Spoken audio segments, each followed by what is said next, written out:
여러분 성경 66권 중에서 참 은혜가 풍성하고 아름다운 시가 들어있고 노래가 들어있고 또 기도가 들어있는 그런 풍성한 말씀이 있습니다. 우리 한국교회 성도들이 가장 즐겨 읽는 성경 말씀 중에 하나인데 그게 뭘까요? 딱 눈치 있죠? 시편입니다. 시편인데 자, 오늘부터 시편을 좀 함께 살펴보면서 은혜를 나누고자 합니다.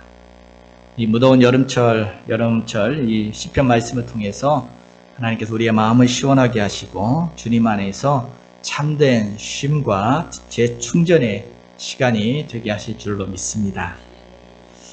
아니 목사님 시편이 150편이나 되는데 이게 여름만이 아니라 이거 3년 해야 되겠는데요? 너무 힘들지 않아요? 네, 그렇죠. 그래서 다 보지 않고 시편 제1권만 보려고 합니다. 여러분 시편은 총 5권으로 나눠져 있거든요.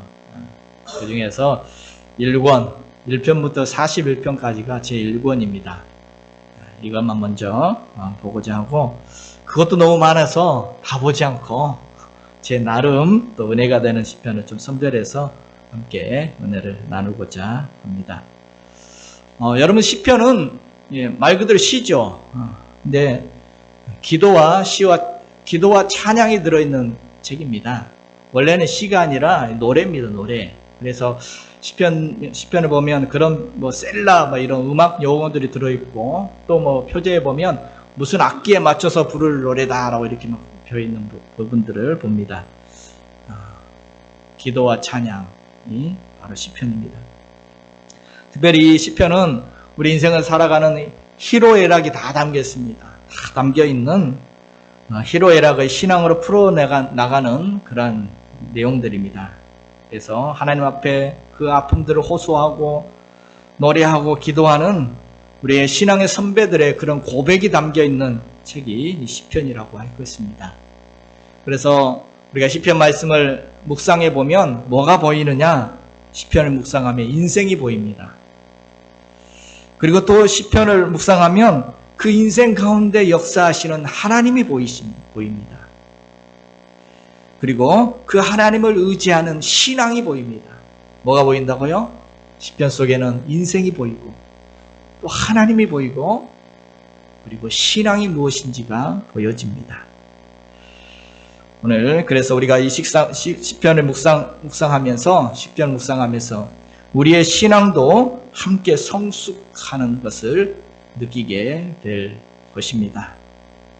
자, 오늘은 이제 시편 시작입니다. 시편 1편입니다. 오늘 시편 1편과 2편은 시편 전체의 서론과 같습니다. 다른 시편들은 표제가 있지만 1, 2편 표제가 없는데 전체의 서론과 같은 시편입니다.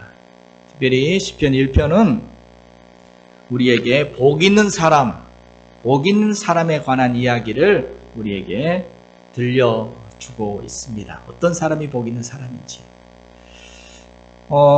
우리 속담에 그런 속담이 있죠. 뒤로 넘어져도 코가 깨진다. 이게 무슨 뜻입니까? 되는 일이 없는 사람, 뭘 해도 안 되는 사람을 우리가 그렇게 이야기하죠. 그래서 그런 사람을 향해서 때로는 지지리도 복이 없다. 그런 말을 하기도 합니다. 그러나 또 반대로 하는 일마다 정말 잘 되는 사람도 분명히 있죠. 여러분 어떻습니까? 여러분 어디에 속하신다고 생각하십니까? 여러분은 지지리도 복이 없는 사람인가요? 아니면 정말 하는 일마다 정말 잘 되는 나는 복 있는 사람이다. 어떠신가요? 예수 믿는 사람은 이미 복 있는 사람인 줄로 믿습니다. 조영근 박사님이 쓴 라인 네버라는 책이 있습니다. 경영학 또 리더십 소통에 관한 이런 강의들을 많이 하시는 이 조영근 박사님이 라인 네버 9가지 지렛대라는 뜻인데 거기에 보면 9가지를 이야기합니다. 이 책에 보면 무슨 일을 하든지 잘 되는 사람은 이 9가지의 지렛대를 사용하면서 일을 한다고 이야기합니다.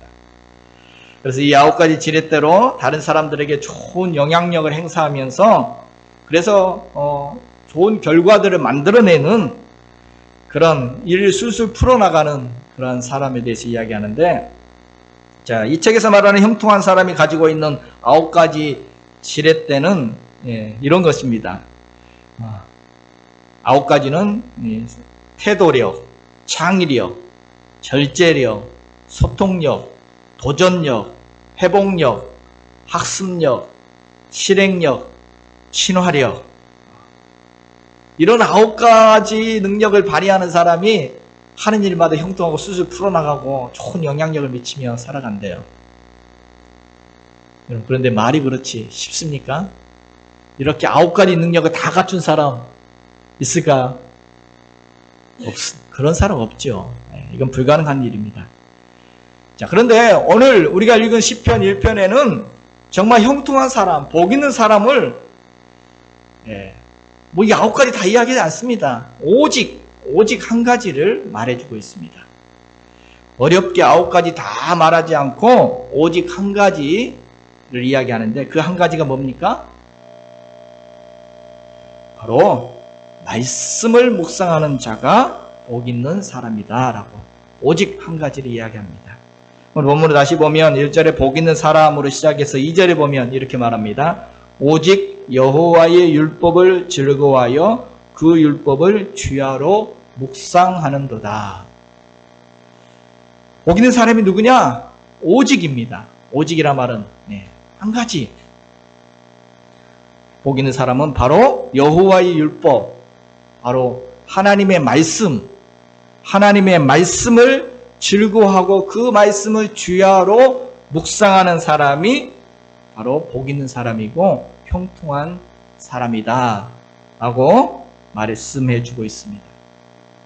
그 무슨 9가지 능력은 뭐 다 갖춰야 복 있는 사람이 된다라고 말하는 것이 아니라 오직 한 가지, 곧 하나님의 말씀을 즐거워해서 그 말씀을 따라 살아가는 인생이 복 있는 사람이다 라고 말씀해 주고 있습니다.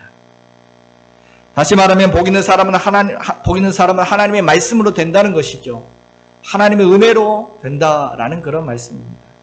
여러분, 하나님 말씀은 누가복음에 보면 대저 하나님의 모든 말씀은 능하지 못하심이 없느니라. 하나님의 말씀은 하지 못할 일이 없다, 그런 말입니다. 그러므로 그 말씀으로 우리를 복된 사람으로 만들어 가실 수 있다는 것입니다.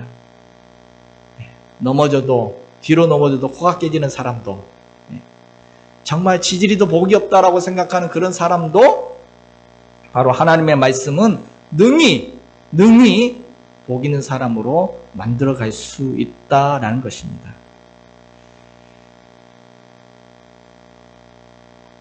하나님의 말씀은 어떻게 하면 된다는 겁니까? 하나님의 말씀은 어떻게 하면 복 있는 사람이 된다라고 말씀해 주십니까? 그 말씀을 주야로 묵상하면 된다. 주야로 묵상하면 된다. 묵상이 뭡니까? 여러분, 묵상하면 뭐가 떠오릅니까? 묵상. 묵상하면 촛불 하나 켜놓고 조용하게 그렇게 명상하는 것이 묵상. 흔히 그렇게 떠오르기 쉽지만 성경이 말하는 묵상은 그게 아닙니다. 성경에서 말하는 묵상이라는 것은, 이 묵상하다는 말은 성경 원어로는 하가라는 단어인데 깊이 생각하다, 또 중얼중얼 읊조리다, 그런 뜻을 가진 단어입니다. 깊이 생각하다. 말씀을 묵상한다는 것은 하나님의 말씀을 깊이 생각해 보는 것입니다. 그리고 다시 되뇌이면서 읊조리는 것이 묵상하는 것입니다. 말씀을 생각하고 또 생각해보고 그것이 무슨 의미인지 또 생각해보고, 한번 듣고 끝나는 것이 아니라 계속 생각해보고 또 되뇌이고 읊조리고, 그것이 바로 말씀을 묵상하는 것이라는 것입니다. 주야라는 것은 아침에도 말씀을 생각해보고, 또 저녁에도 또 생각해보고, 집에 있을 때도 생각해보고, 직장에 가서도 말씀을 또 생각해보고, 힘들 때도, 힘든 일이 있을 때도 생각해보고, 어려운 일이 닥쳐도 또 말씀 생각해보고, 기쁠 때도 생각해보고, 이겁니다. 주일날 설교 시간에 들었던 그 말씀을 듣고 한 귀로 듣고 그냥 흘려버리는 것이 아니라 들었던 그 말씀을 또 생각해 보는 겁니다. 또 내가 스스로 읽었던 그 하나님의 말씀을 삶 속에서 계속 되뇌어 생각해 보는 것입니다. 그것이 묵상입니다. 이렇게 말씀을 생각해 보고 또 생각해 보면서 그렇게 말씀을 묵상하면 그 묵상한 그 말씀이 오늘 우리를 복된 삶을 살아갈 수 있도록 이끌어 준다는 것입니다. 우리를 복 있는 사람이 되게, 형통한 사람이 되도록 우리를 만들어 가신다는 것입니다. 여러분, 말씀을 묵상한다는 것은 마치 뭐와 같냐면, 여러분, 강아지가 걔가 뼈다귀를 하나 물었습니다. 그러면 이거 얼마나 좋아합니까? 뼈다귀 하나 물었습니다. 그래서 그것을 얼마나 좋아하는지, 그것을 또 냄새도 많고 또 막 음미하면서 핥아보기도 하고 또 누가 빼앗길까봐 으르렁 거기도 하면서 또 그걸 또 땅에 묻어놓고 또 두고 또 다시 꺼내서 또 맛보고 또 묻어두고. 이게 성경 말씀 묵상한다는 것이 바로 이런 뜻입니다. 자기 먹이를 움켜쥐고 막 으르렁 거리면서 냄새도 맡고 또 맛을 음미하고 또 꺼내보고 또 꺼내서 놀기도 하고. 초식동물도 한번 먹었던 음식을 또 이렇게 되새김질하는 것처럼 이게 묵상하는 것입니다. 말씀을 머리로만 생각하는 것이 아니라 진짜 온몸으로 그 말씀을 되새기는 것입니다. 따분한 묵상이 아닙니다. 다시 생각해보고 그것이 무슨 뜻이었는지 다시 또 음미해보고 되새겨보고 또 온몸으로 삶에 적용도 해보고 이렇게 하는 사람이 바로 복 있는 사람이다 라고 오늘 시편 1편에서 말해주고 있습니다. 요한계시록 1장 3절에 보면 이 예언의 말씀을 읽는 자와 듣는 자들과 그 가운데 기록한 것을 지키는 자들이 어떻다?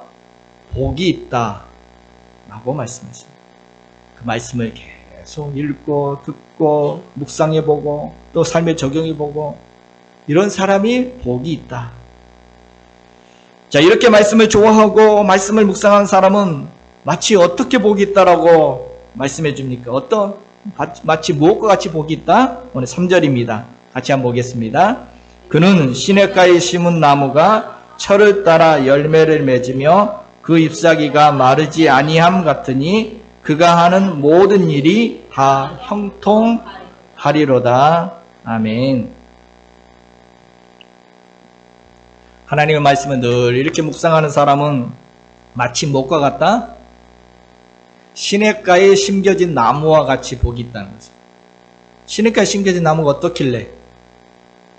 시냇가에 심겨진 나무는 시냇물에 뿌리를 내리고 있어서 날마다 시원한 생수를 공급받습니다. 그래서 싱싱합니다. 생명력이 넘칩니다. 잎이 잘 마르지 않습니다. 그리고 때가 되면 또 풍성하게 열매를 맺습니다. 이렇게 하는 일들이 형통하게 된다는 것입니다. 시냇가에 심은 나무. 이스라엘은 이렇게 비가 많이 오지 않는 곳이기 때문에 건기에는 여름에는 그 뜨거운 태양볕 때 비가 한 방울도 오지 않습니다. 그래서 그 나라에서는 시냇가에 심은 나무는 엄청난 복이 있는 거죠. 근데 사실 시냇가에 심은 나무라고 표현됐는데 이 히브리 원전에 보면 이것이 하나님의 정원에 심겨진 나무라는 그런 뜻입니다. 하나님의 정원에 심겨진 나무. 뭐가 다를까요? 물론 시냇가에 심은 나무도 좋겠지만 여러분, 가뭄도 너무 심한 가뭄이 들면은 시냇물도 말라버립니다. 너무 심한 가뭄이 들면 시냇가에 심은 나무도 마를 수 있습니다. 그렇지만 하나님의 정원에 심어진 나무는 다르죠. 하나님께서 가꾸시는 그 정원에 심겨진 나무는 하나님께서 항상 돌보시고 하나님께 계속 항상 늘 물을 부어주시기 때문에 절대 마르지 않는다는 것입니다. 아니, 온 세상에 온통 가뭄이 들어도 하나님이 물을 대주시는 그 물된 동산 거기에 심겨진 나무는 절대 망하지 않는다는 것입니다. 바로 이것이 바로 하나님의 말씀을 묵상하는 사람들이 누리는 복이다. 말씀이 곧 생수가 되어서 우리의 삶에 생기가 넘치게 해주신다는 것입니다. 그래서 가뭄이 들어도, 삶의 어려움이 닥쳐도, 삶의 혹독한 그런 어려움들이 닥쳐도 그 인생은 시들지 않는다.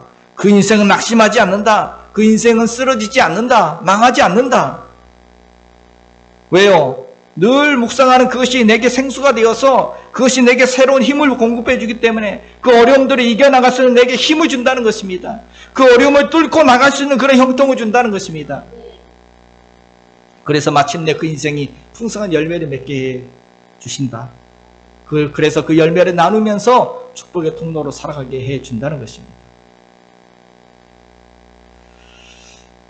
여러분, 유대인들의 교육이 전 세계적으로 참 유명하죠. 전 세계 인물들을 만들어내는 유대인들 교육. 여러분, 근데 유대인들이 생각하는 복의 개념은 우리가 좀 다릅니다. 잘 먹고 잘 사는 게 그들이 말하는 복이 아닙니다. 성경을 중심으로 살아가는 그 유대인들의 복의 개념은 성경의 영향을 받아서 그들은 성공하는 것을, 사람이 성공하는 것이 복이라고 말하지 않습니다. 혼자서 잘 먹고 잘 사는 것이 복 있는 사람이라고 그들은 생각하지 않습니다. 성경의 영향을 받은 유대인들의 복의 개념은, 복 있는 사람은 사회에 기여하는 사람입니다. 다른 사람들에게 선한 영향력을 끼치는 사람입니다. 세상에 의인의 길을 걸어가는 사람이 그들은 복 있는 사람이라고 이야기합니다. 혼자 잘 먹고 잘 사는 게 복이 아니라 정말 선한 영향력을 나타내고 하나님의 의를 나타내는 사람이 복 있는 사람이다.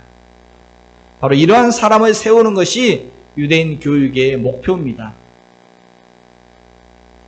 이런 복의 개념으로 인재를 길러내기 때문에 오늘날도 세계적인 인재들을 배출해내죠. 그래서 세상에 좋은 영향력을 끼치는 그러한 위대한 인물들을 지금도 길러내는 것이 유대인들의 교육입니다. 이런 복 있는 사람을 만들어내는 유대인 교육의 핵심에 바로 하나님의 말씀이 있습니다. 여러분, 우리나라 교육은 하루 종일 아침부터 밤까지 이 학과 공부만 시키죠. 뭐 국영수, 뭐 달달달 외우고 막 공부시킵니다. 근데 유대인들은 그렇게 하지 않거든요. 하루에 반나절을 하나님의 말씀과 이 탈무드를 중심으로 해서 반나절은 말씀 중심의 교육을 시킵니다. 그리고 반나절 학과 공부를 시킵니다. 그런데 그들이 세계적 인재들이 이게 나오고 있습니다. 노벨상을 다 휩쓰고 있고 미국 경제를 다 잡고 있고 각 분야에서 세계적인 뛰어난 인물들을 배출하고 있습니다. 그 인구도 얼마 안 되는데 어떻게 가능하느냐? 그래서 유대인 교육을 흔히들 쉐마 교육이라고 말하죠. 쉐마 교육. 말이 멋지게 보이는데 쉐마 교육. 이 쉐마가 뭐냐? 히브리어로 샤마라 말은 들으라라는, 듣다라는 뜻입니다. 그래서 이들의 교육 중심이 신명기 6장, 성경에 나온 신명기 6장의 말씀 중심이 되고, 거기 보면 이스라엘아 들으라 라고 말씀으로 시작하면서 너희 자녀에게 하나님 말씀을 부지런히 가르치고 밤낮으로 가르치고 이마에도 붙이고 문서지에도 말씀 붙여서 계속 말씀으로 가르쳐라. 말씀을 들으라. 쉐마라 말은 들으라 라는 뜻입니다. 이렇게 하나님의 말씀을 부지런히 묵상하게 하고 말씀을 가르쳤더니 그들이 바로 복 있는 사람, 세상에 선한 영향력을 끼치는 그런 인재들로 이렇게 만들어지고 있다는 거죠.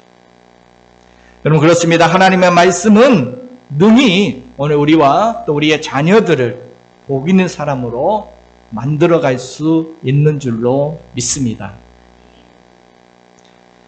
그럼 구체적으로 오늘 시편 1편은 구체적으로 어떤 복 있는 사람으로 하나님 말씀이 만들어간다라고 이야기하고 있습니까? 자, 1절을 다시 보면 복 있는 사람은 악인들의 꾀를 따르지 아니한다. 하나님의 말씀을 묵상하면 악인들의 꾀를 따르지 않게 된다. 악인들의 그런 세상의 달콤한 유혹이나 그런 속임수에 넘어가지 않게 된다. 여러분, 세상에 얼마나 많은 사람들을 미혹하는 것들이 많습니까? 얼마나 많은 속임수가 많습니까? 뱀의 유혹에 넘어갔던 하와처럼 세상에는 정말 먹음직스럽고 보암직스러운 것들이 너무나 많이 널려 있습니다. 그런데 이 하나님의 말씀은 우리에게 분별력을 줍니다. 이것을 분별을 내게 합니다. 우리에게 삶의 지혜를 줍니다. 하나님의 말씀 속에 지혜가 있습니다. 악인의 꾀를 분별해내고 그런 유혹에 빠지지 아니하고 그런 미혹에 넘어가지 않도록 하나님 말씀이 우리를 지켜준다는 것입니다. 여러분, 담배를 끊고 나면 어떻습니까? 그렇게 담배를 좋아하던 사람도 담배를 끊고 나면 이제는 담배 냄새 맡는 것도 싫어지게 됩니다. 여러분, 하나님 말씀을 가까이 하면 이와 같습니다. 하나님 말씀을 가까이 하면 이제는 막 악인들 꾀를 따르지 않아야지 이게 아니라 싫습니다. 이제는 악인들의 꾀를 따르고 싶지가 않습니다. 세상 그런 미혹을 뿌리칠 수 있는 그런 힘이 생깁니다. 또한 하나님의 말씀이 우리의 마음속에 중심을 잡아줍니다. 흔들리지 않도록 중심을 잡아줍니다. 그래서 세상에 흔들리지 않고 때로는 그런 유혹들에 대해서 노라고 단호하게 이야기할 수 있도록 우리를 붙잡아줍니다. 든든하게 서게 합니다. 그의 인생은 결코 바람에 흔들리는 그런 날아가는 그런 겨와 같은 그런 가벼운 삶이 아닙니다. 그런 쭉쟁이 인생이 아닙니다. 때를 따라 충실한 열매를 맺을 수 있는 그런 삶이 되게 한다는 것입니다. 자, 시편 119편 11절 우리 같이 한번 보겠습니다. 내가 주께 범죄하지 아니하려 하여 주의 말씀을 내 마음에 두었나이다. 아멘. 하나님의 말씀은 내 마음에 두었더니 어떻게 됐다는 것입니까? 범죄하지 않게 되었다는 것. 세상 유혹을 이겨나갈 수 있고 세상에 범죄하지 않도록 우리를 그 말씀이 내 마음에 둔 그 말씀이 지켜준다는 것입니다. 또한 하나님 말씀 묵상하면 어떤 복된 사람이 되는가? 또 1절 다시 보면 복 있는 사람은 또 죄인들의 길에 서지 않게 된다. 죄인들의 길에 서지 않게 된다. 죄인들의 길에 서지 않게 된다. 반대로 말하면 의인들의 길로 인도해 준다는 것입니다. 옳은 길로 바른 길로 우리의 인생을 이끌어 준다는 것입니다. 잠언 14장에 어떤 길은 사람 보기에 바르나 필경은 사망의 길이다. 사람의 보기에는 이 길이 바른 길 같대, 이 길이 좋은 길 같대 라고 갔는데 그 길이 필경은 사망의 길일 수도 있다는 것입니다.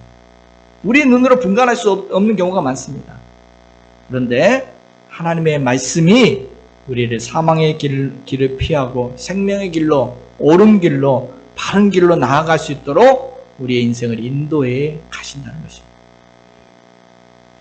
마치 하나님 말씀이 우리 인생의 가이드와 같습니다. 여러분, 초행길에, 여행길에 좋은 가이드를 만나면 걱정할 필요가 없죠. 가이드가 다 알아서 척척 다 인도해 줍니다. 그 길은 위험한 길이고 이곳이 아름다운 곳이고 좋은 곳이라는 것을 호텔도 잡아주고 모든 것을 다 이끌어 줍니다. 그래서 편안하고 즐거운 여행이 될 수 있습니다. 가이드를 잘 만나면. 바로 하나님의 말씀이 우리 인생길에 좋은 가이드가 되어준다. 좋은 안내자가 되어준다는 것입니다. 그래서 악인의 길이 아니라 죄인의 길이 아니라 의인의 길로, 의로운 길로 우리의 삶을 이끌어준다는 것입니다. 마치 시편 23편의 선한 목자처럼 같이 한번 보겠습니다. 그가 나를 푸른 풀밭에 누이시며 쉴만한 물가로 인도하시는도다. 내 영혼을 소생시키시고 자기 이름을 위하여 의의 길로 인도하시는도다. 아멘. 하나님 말씀이 그렇습니다. 우리를 푸른 풀밭으로 쉴만한 물가로 의로운 길로 복된 길로 우리의 삶을 인도해 주시는 것이 하나님의 말씀이라는 것입니다. 또한 하나님 말씀을 묵상하면 어떤 복 있는 사람이 되느냐? 오늘 3절입니다. 3절 같이 보겠습니다. 그가 하는 모든 일이 다 형통하리로다. 아멘. 형통이란 말이 무엇입니까? 사전을 보니까 형통이란 말은 모든 일들이 뜻대로 잘 되어지는 것이다 라고 사전에서는 이야기합니다. 여러분, 형통한 인생 어떤 인생일까요? 여러분, 형통이란 말이 무슨 어려움이 전혀 없다는 말이 아닙니다. 인생을 살아가는데 장애물이 전혀 없다 이런 말이 아닙니다. 누구나 다 인생을 살아가다 보면 장애물을 만납니다. 어려움을 만납니다. 인생이 막힐 때가 있습니다. 성경이 말하는 형통이란, 하나님이 주시는 형통이란 어려움이 없는 것이 아닙니다. 홍해 바다가 가로막았는데 그것을 가르고 나가는 것이 형통입니다. 여리고성, 견고한 성이 앞을 떡 가로막고 있는데 그것을 무너뜨리고 나갈 수 있는 것이 형통입니다. 삶의 어려움을 만나지만 그것을 뚫고 나가는 것이 형통입니다. 바로 하나님의 말씀이 그렇다는 것입니다. 인생을 살아가다 보면 장애물을 만나고 인생을 살아가다 보면 어려움 만나죠. 그런데 하나님 말씀 묵상하고 간직했던 그 하나님의 말씀이 그 어려움을 뚫고 나갈 수 있는 지혜를 주고 그 어려움을 이겨나갈 수 있는 힘을 주고 그 어려움을 뚫고 나갈 수 있도록 방법을 주고 하나님 말씀이 우리 인생을 그렇게 형통하게 하여 주신다는 것입니다. 실제로 그러했느냐? 여러분 성경에 보면 여호수아라는 인물이 있죠. 이 여호수아 인생이 참 형통했습니다. 그의 가는 길 막을 자가 없었습니다. 수많은 장애물들이 있었지만 많은 대적들이 여호수아가 가는 길을 막으려고 했지만 그 누구도 그의 길을 막을 수가 없었습니다. 그래서 그는 마침내 가나안 정복이라는 그 대업을 이루어내었습니다. 어떻게 그 여호수아라는 사람은 인생을 그렇게 형통하게 살아갔느냐? 어떻게 하는 일마다 그가 가는 길마다 형통한 인생이 되었느냐? 그 비결이 성경에 나와 있죠.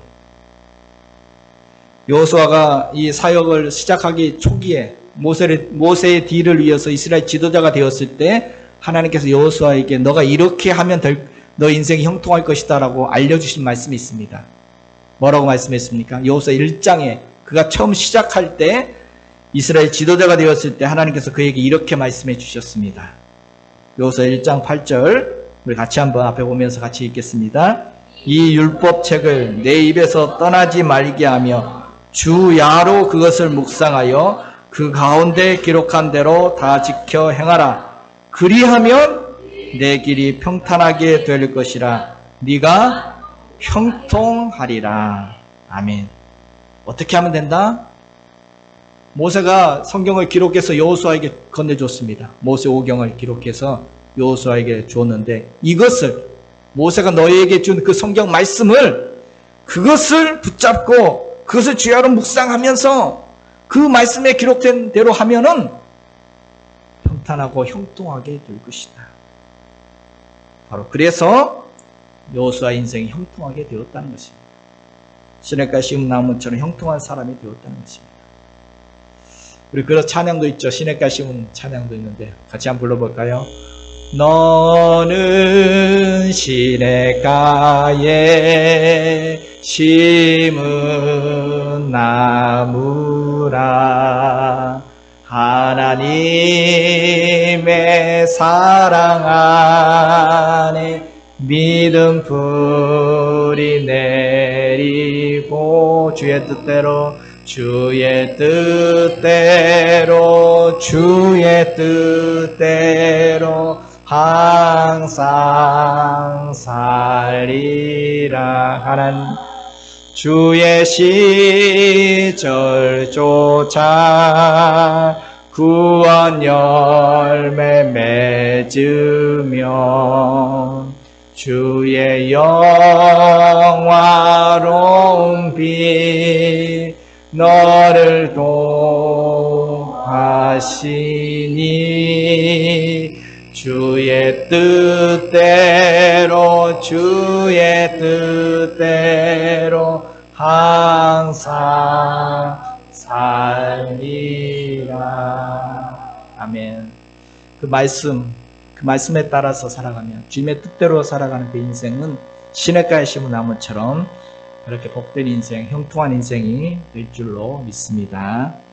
결국 하나님의 말씀을 묵상한 사람은 어떤 복 있는 사람이 되느냐? 오늘 6절입니다. 6절 같이 읽겠습니다. 무릇 의인의 길은 여호와께서 인정하시나 악인의 길은 망하리로다. 아멘. 하나님께서 인정해 주시는 인생이 된다. 말씀이 바로 오늘 죄인의 길에 서지 않고 악인의 길을 따르지 않고 의인의 길로 우리를 인도해 주시기 때문에 결국 하나님께서 인정하는 사람이 된다는 것입니다.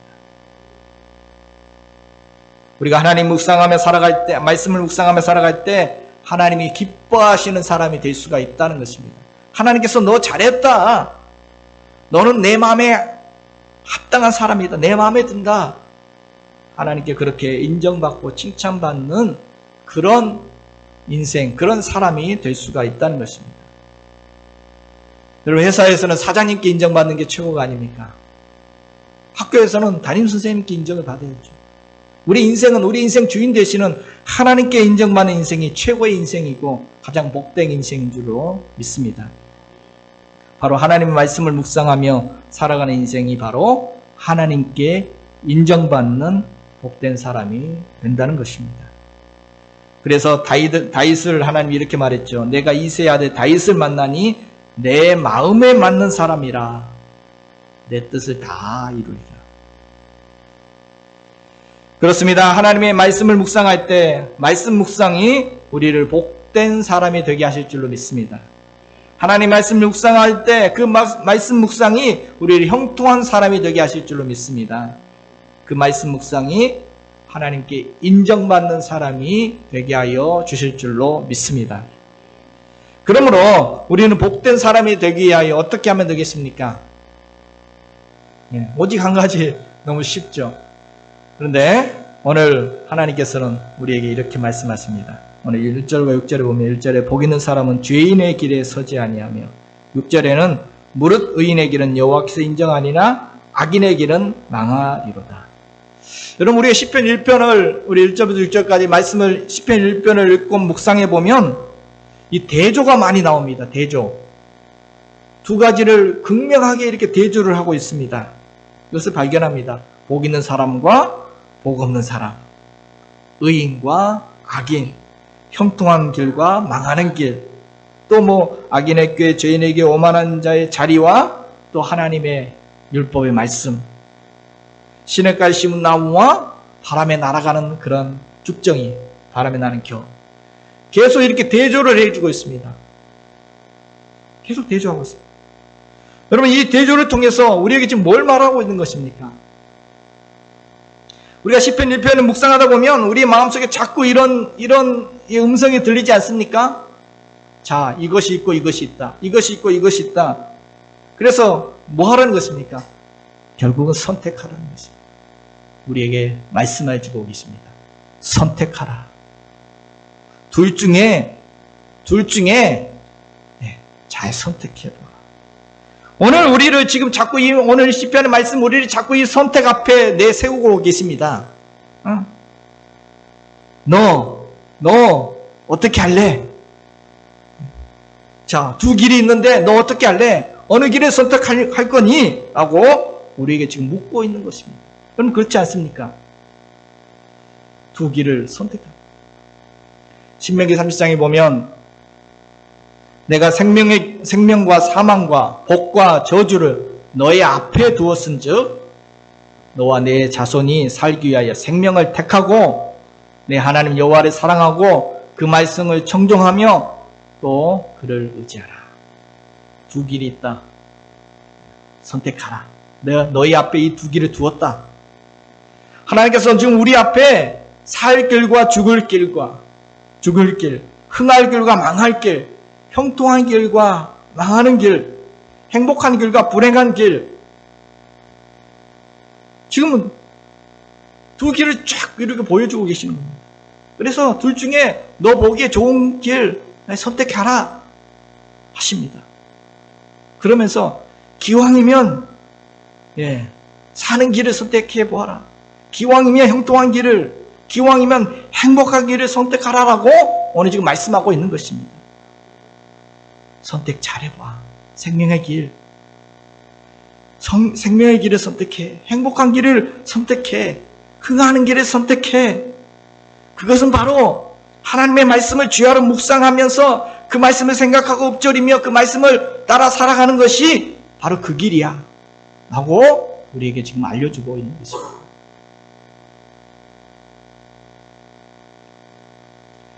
여러분 우리의 삶에 우리가 인생을 살아가다 보면 우리의 삶이라는 것은 계속 선택의 순간입니다.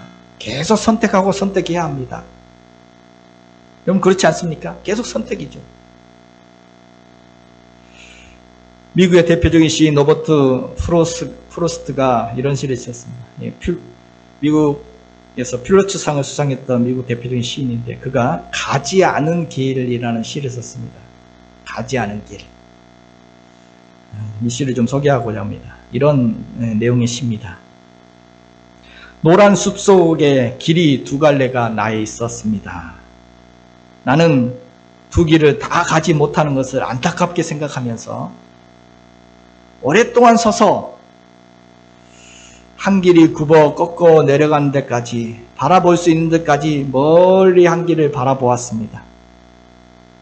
그리고 똑같이 아름다운 다른 길을 택했습니다. 그 길에는 풀이 더 있고 사람들이 걸은 자취가 적어 아마 더 걸어야 될 길이라고 나는 생각했던 거겠지요. 그 길을 걸으며 그 길을 걸음으로 그 길도 거의 같아질 것이지만 여기까지 보면 무슨 말입니까? 두 길이 딱 보니까 한쪽 길은 사람들이 많이 다녀서 길이 잘 나있고 한쪽 길은 풀이 좀 묵어졌어. 그래서 이쪽 길 많이 갔구나. 나는 이 길을 한번 가봐야 되겠다 라고 그 길을 선택했다는 것이죠. 여러분, 우리 앞에는 언제나 이런 갈림길이 있습니다. 이 길로 갈 수도 있고 저 길로 갈 수도 있고 선택입니다. 내가 하나를 선택하는 겁니다. 여러분, 선택은 항상 어렵죠. 왜 어렵습니까? 그 길이 좋은 길일까? 라는 그런 궁금증도 있지만 또 뭔가를 하나를 선택한다는 것은 나머지 가능성을 다 버리는 것이나 마찬가지죠. 그래서 선택이 어렵습니다. 여러분, 결혼도 그렇죠. 우리 청년들 나중에 결혼하게 될 것인데 그것도 결국 선택이에요. 선택. 세상에 수많은 여인들이 있잖아. 수많은 남자들이 있는데 그 수많은 사람 중에서 한 사람을 선택했다는 것은 나머지 사람은 다 포기한 거란 말이야. 나머지 많은 가능성을 다 포기하는 거예요. 그래서 선택이 어려운 거예요. 여러분, 다른 사람은 다 배제하는 것이기에 결혼하신 여러분은 선택 잘 하셨나요? 혹시 억울하신가요? 억울해요? 네, 말씀 잘 하셔야 돼요.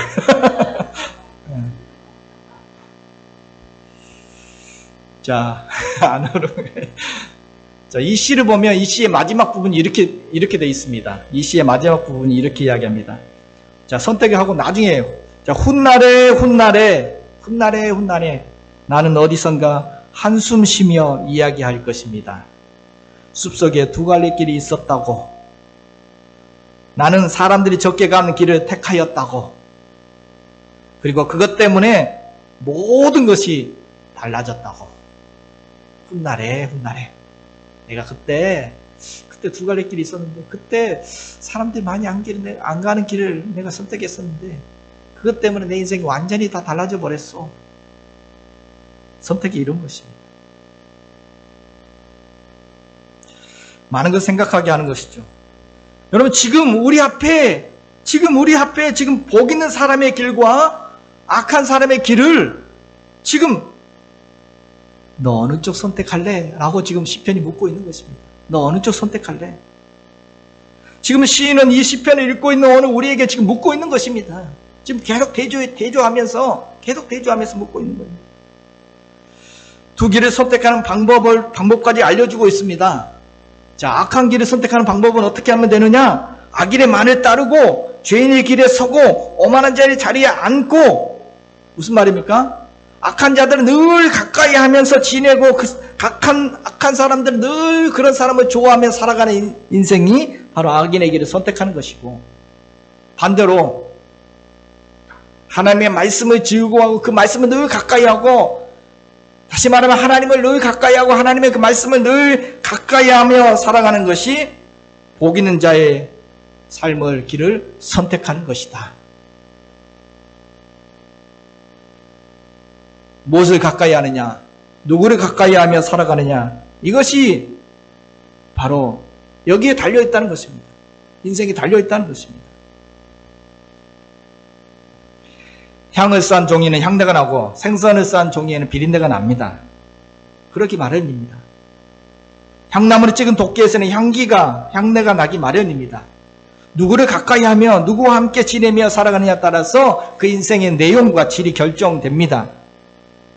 그러므로 복 있는 사람은 악인의 길에 쫓지 아니하고 그들의 자리에 앉지 아니하고 어떻게 하나님의 말씀을 묵상하고 하나님을 가까이 하고 그 말씀을 따라 살아가는 그 삶이 복 있는 자의 삶이다라고 이야기해 주고 있습니다.